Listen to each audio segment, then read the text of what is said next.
kulanti wanaagsan ku soo dhawaada barnaamijkeenan xogaha dunida ee aan ku soo gudbino warbixinada Soomaalida iyo xogta caalamka ee degal kasta.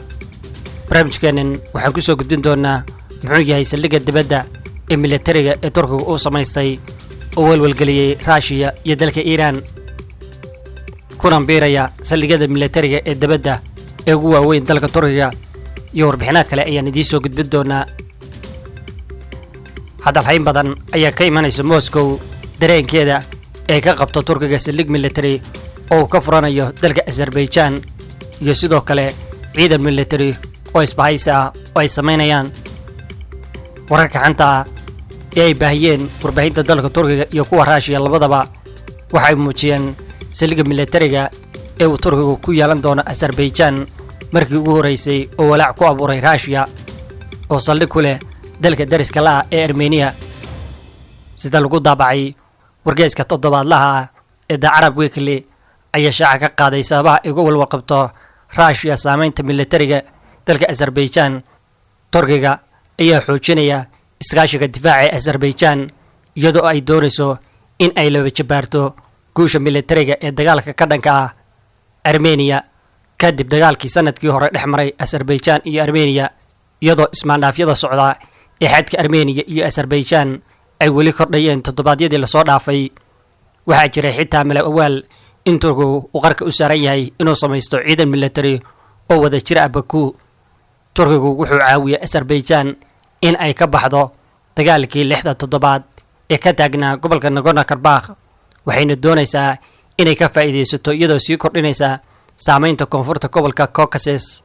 xisbiga talada haya ee cadaaladda iyo horumarka ee uu hogaamiyo madaxweynaha Turkiga ma qarin in uu u ooman yahay kaalin weyn oo ku yeesho bariga dhexe, Liibiya, bariga Mediterranean-ka, laakiin arrintani Caucasus gaar ahaan saldhigga military ee Azerbaijan waxay halis ku tahay in ay ka hor timaado Russia oo u aragta gobolka inuu yahay barxad taariikheed oo u gaara. xiriirka Turkiga iyo Azerbaijan waxaa astaan u ah halku-dhigga caanka ah ee hal wadan iyo laba dowladood.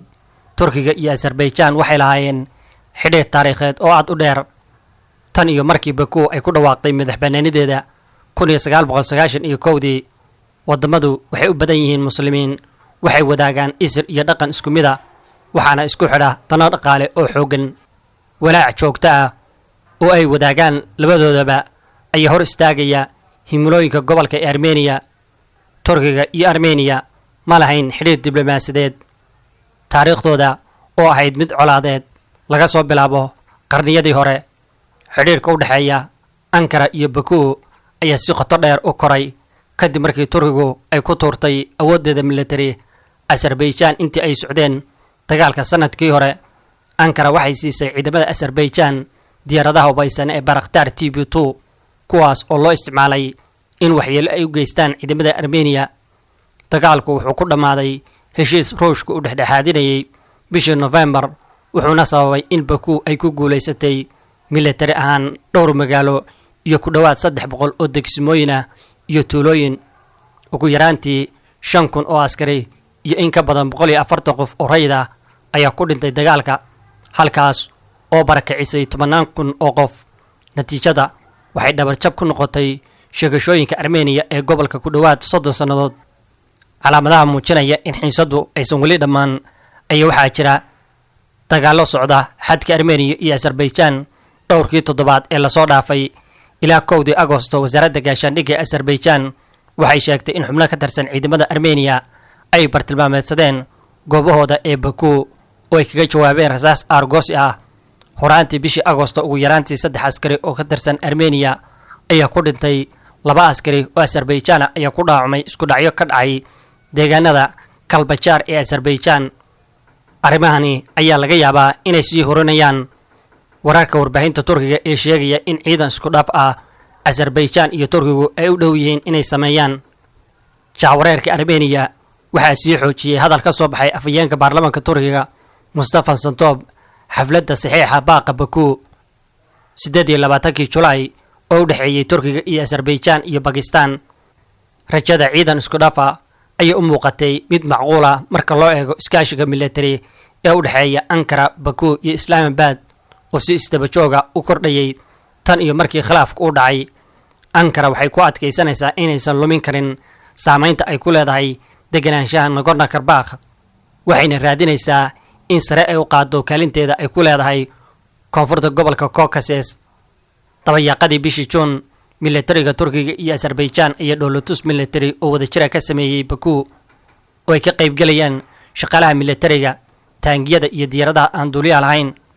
dhoolatusyo laba geesooda ayaa la qabtay sanadkii hore ka hor dagaalka Nagorno-Karabakh, waxaana suurto gashay heshiisyo dhowra tan iyo 2010 kaas oo waajibinaya iskaashiga marka labada dali ay wajahaan gardarro kaga imaada dowlad saddexaad ama kooxo kale. Turkiga iyo Azerbaijan ayaa saxiixay baaqa Shuusha bishii Luulyo oo loogu magac daray magaalada gobolka Nagorno-Karabakh ee Azerbaijan ay hadda maamusho, iyagoo xaqiijinaya in si wada jira ay uga go'an tahay iskaashiga difaaca, xasiloonida iyo barwaaqada gobolka. walaaca ugu weyn ayaa ah dib u habeynta iyo casriyeynta ciidamadooda qalabka sida. wararka xanta ee ugu badan ee ka imanayay Turkiga waxay ahayd inay qorsheynayso saldhig military oo ay ku yeelato Azerbaijan, oo walaac ku abuuraya saldhigga military ee Russia ay ku leedahay dalka Armenia. Russia waxay gobolka u dartay 2,000 oo nabad ilaaliyaal, waxayna doonaysaa inay sii wadato kaligii talisnimada dheelitirka awoodda ee halkaas. bishii Luulyo 20keedii, madaxweynaha Azerbaijan Ilham Aliyev ayaa Vladimir Putin kula kulmay Moscow markii labaad sanadkani si ay uga wada hadlaan heshiiska nabadda ee dagaalkii kadib iyo si loo ambaqaado howlaha nabad ilaalinta. Russia kaliya maahan midda danaynaysa si ay u hirgeliso heshiisyo xabad joojina Azerbaijan iyo Armenia. Brussels waxay raadinaysaa inay soo noolayso kooxda Minsk oo ku timaada ururka amniga iyo iskaashiga Yurub, taas oo wadada u xaadhaysa Mareykanka iyo Faransiiska oo ku xigeenadooda ah inay qaataan door dhexdhexaadin weyn ah. aragtidooda khilaafka marna lama xalin. madaxweynaha golaha Yurub ayaa sheegay bishii Luulyo mar uu booqanayay Yerevan muddo sanada ah, Azerbaijan waxay muujisay sida ay uga xun tahay geedi socodka iyo waxqabadka ururkani, mana doonayn in kaalin muhiim ah ay ka qaadato geedi socodka ee ururkani. sanadihii lasoo dhaafay, siyaasadda arrimaha dibadda ee Turkigu waxay mudnaanta siisay abuuritaanka isku darka ururada gobolka, heshiisyada iyo shirweynaha maxalliga ah si ay uga hortagaan suurtagalnimada in la dhiso urur dhinacyo badan leh oo reer galbeed ah iyo quwado awood leh sida Russia iyo Iran. tusaale ahaan, heshiiskii 3 geesoodka ahaa ee dhowaan lala galay Pakistan iyo Azerbaijan.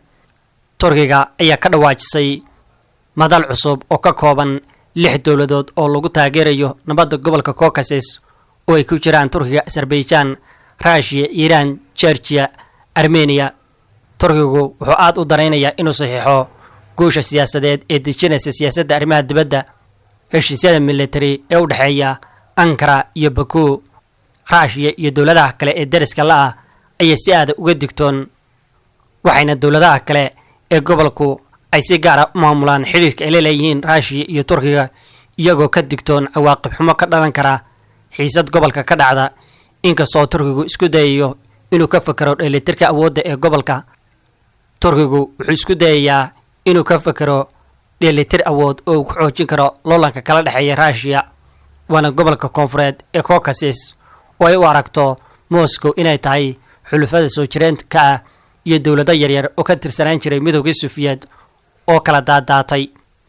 Azerbaijan waxay u muuqataa inay noqotay awood soo kordhaysa, iyadoo kordhinaysa awooddeeda hubka si ay wax uga qabato mustaqbalka dagaal kale oo ka dhici kara Nagorno-Karabakh.